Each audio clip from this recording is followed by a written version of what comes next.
আল্লাহ কখনো চাবি না বানাইয়া ওইটার তালা বানায় নাই।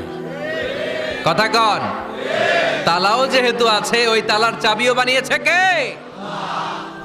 মা আনজালাল্লাহু দাআন ইল্লা আনজালাল্লাহু লাহু শিফা।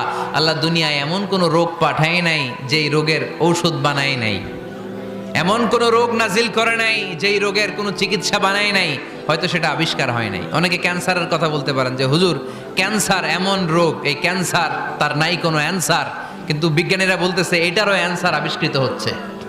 সুবহানাল্লাহ কইবেন না? কিছু কিছু ক্ষেত্রে হয়েও গিয়েছে। এজন্য দুঃখের পরেই আছে সুখ, কষ্টের পরেই আছে আনন্দ। এই দুনিয়াটাই এরকম, কষ্টের পরই আনন্দ। দেখবেন তারাবির নামাজ 20 রাকাত পড়তে কষ্ট লাগে না?